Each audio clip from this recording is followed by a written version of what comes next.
One of the best things about going back and playing retro games is the nostalgia that goes with it. As I mentioned in previous videos, growing up in the 90s was pretty awesome, with its attitude mascots, bright colors, and everyone wanted to be a master, whether it was a Grandmaster, Jam Master, or Funk Master. Nothing quite captured this vibe in the early 90s like Sega's ToeJam and Earl. This is considered one of the best co-op games ever, simply because it's so unique, and yet many people never gave this game a chance. With the story of the two cool aliens from Funkatron crash landing on Earth turning 30 this year, I thought it was a great excuse to try to get a few more people to try this action explorer and revisit one of my favorite games of all time.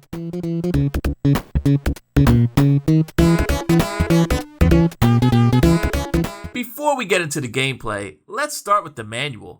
It's not uncommon for one to have a backstory in 80s and 90s games, but this backstory to ToeJam and Earl is in the form of rap lyrics, because, you know, they're the MCETs. To spare you the sound of me rapping, I'll point out that they give the backstory during the game's intro too. ToeJam and Earl are joyriding when Earl asks to drive, and once he gets behind the wheel, he decides to put the pedal to the metal.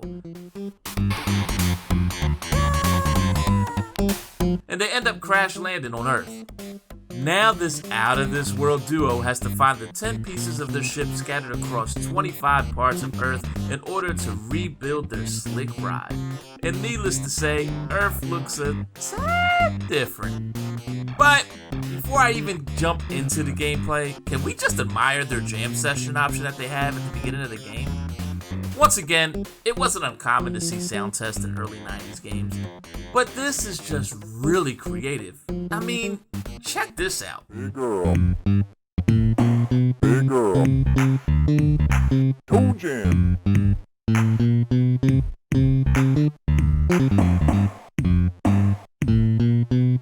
Rap, jammin'.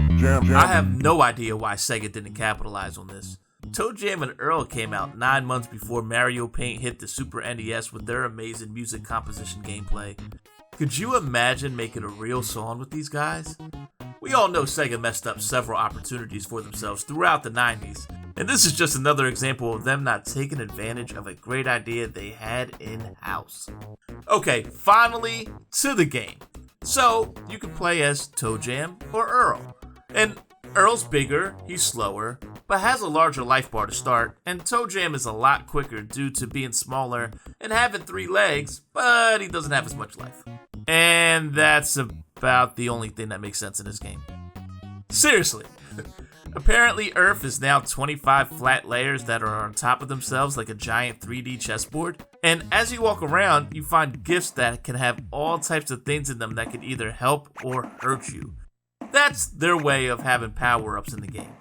For example, the action presents could have spring shoes to help you jump around, inner tubes to help you get around the lakes that are in there, Icarus wings to fly over places, tomatoes and slingshots, which are the weapons to kill the enemies, which are the humans on Earth, but we'll get to that in a second.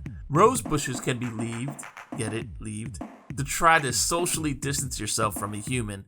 And the only present that you start with, which to me happens to be the most useful gift, is the super high tops that help you run. But there's also a ton of other items you can get too.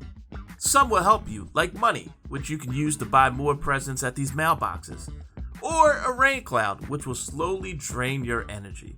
Or you can open a tomato rain that will hurt you and other enemies exactly the same. Like I said, this game is weird.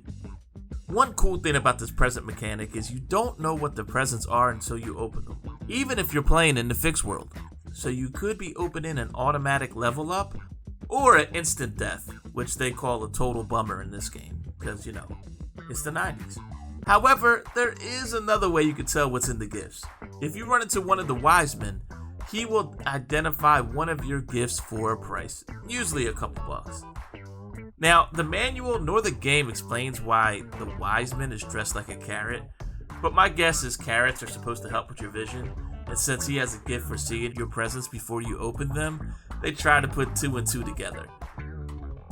Okay, maybe that's a stretch. But what isn't a stretch is how they tried to make this game more appealing for kids. For example, you gain life by eating junk food and sweets, where rotten foods or healthy foods are considered gross to the aliens. The enemies you come across are things kids might have found scary too. I mean, evil dentists, devils, Cupid, because, love is gross when you're 7 years old, sharks. Okay, I got nothing for the hamster and the ball, but it's still weird. The names for the leveling up system is a bit kiddie too, but to me they're just really funny. You start off as a wiener, and you work your way past Doofus and Poindexter, all the way to being a rap master and a funk lord. Every third promotion equals an extra life for you too. And that's basically the game. You go through 25 levels, trying to avoid the Earthlings. You don't want to fall over the edge or else you end up going down a level, and you could go down several levels if you're not careful. Collect gifts to get power-ups, collect your 10 ship pieces, and fly off of Earth back to planet Funkatron. I personally find this to be a very enjoyable one-player game, but what makes this really special is the co-op. For one, the game does offer more gifts when two people are playing, and if one player opens a gift while both players are on the screen, ToeJam and Earl get that gift. This could also mean you both get the bad gift as well, so be careful with that. Another cool feature is the split screen. You can literally be on two different parts of the Earth and still be productive searching for your ship pieces. One feature I thought to be really useful is that your partner can share their health bar with you by giving you a high five if you're on screen. This is helpful if you are close to death and your partner is at full health. Just go next to each other and boom, they split the difference. Now, when you die, you can also get your partner to give you a life too, but it's not automatic like you would see in Contra. They actually have to agree to give you another life. So, the high five is the best bet when dealing with two players. The game even has secrets. If you sneak up on Jetpack Santa, he'll drop a bunch of gifts when you start alone, giving you more power-ups. There's also a mermaid you can find, secret islands, a level cheat. Seriously, this game had some real depth to it. But I'm not going to tell you everything because, honestly, I want you to play it if you've never had. I promise, if this is something that sounds even remotely interesting to you, you'll find it enjoyable. Now, they have made a few other ToeJam and Earl games too, but they were vastly different. The second one was a side-scroller, due to Sega not believing in the first game since it really didn't sell well until later on into the Genesis life. Not to mention, Sega didn't know how to market it. Now, I have to admit, the first time that I saw this, I played it for 5 minutes and declared it to be crap. But to be honest, Panic on Funkatron is a really decent game. It's different, but it's fun in its own right. They were working on a third game that was supposed to come out on all things the Nintendo 64, but then it was delayed. And then it was supposed to come out on Dreamcast, which there is a prototype out there that you can play, and then the Dreamcast went down the tube. Then they were going to release it on PS2, and finally, it came out on the Xbox. Now this one was more like the first one, and fun fact, they added a female alien that was supposed to be voiced by Left Eye from TLC, which would have been really cool, but apparently they couldn't agree on payment. However, I gotta be honest, even though it seems like it was more of what I wanted, and it does look like the first game, it was a bit too cheesy and borderline creepy for me. I mean, the select screen comes across like they're trying to make fun of hip-hop. Give it up for Master T, say ho. Yo, they call me Earl, and I don't say that much, so I'm just cruising. The name's Letitia, and I'm in the house now, breaking it down. With the characters rapping their intros, I don't know.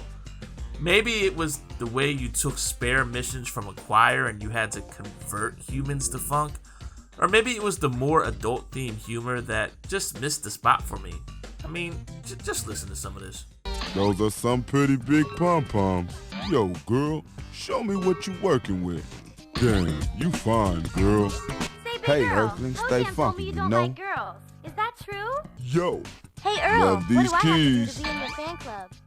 I wanted the childlike goofiness of the first game, not teenage cheerleaders asking what they have to do to be part of Earl's fan club. And this is coming from someone who loved the Beavis and Butthead games and really likes the Grand Theft Auto series. In 2019, a fourth game was produced after a Kickstarter, and I could tell you, it really captures everything that ToeJam and Earl is supposed to be perfectly. This is the quintessential ToeJam and Earl game if you were going to play one and wanted to have graphics that are similar to what you see today. It honestly looks like a 90s Nickelodeon cartoon come to life. They combined everything from the three games perfectly, took the best that each one had to offer. They made the challenge adjustable. It has so much replay value. You had online gaming as well, so you could jump into someone else's game or invite a friend to play with you, and you could have up to 4 people play with you too. Every time I think of this version, which is ToeJam and Earl Back in the Groove, it just makes me smile. And it's pretty cheap for any platform you can think of.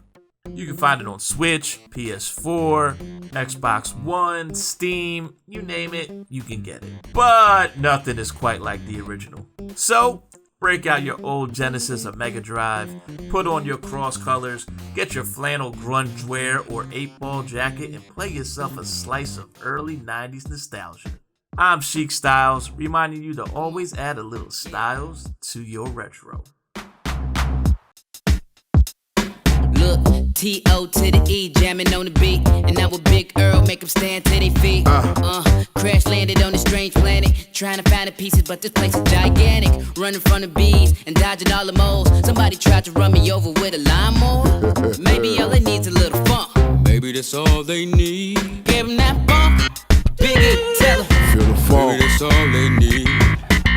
These crazy earthlings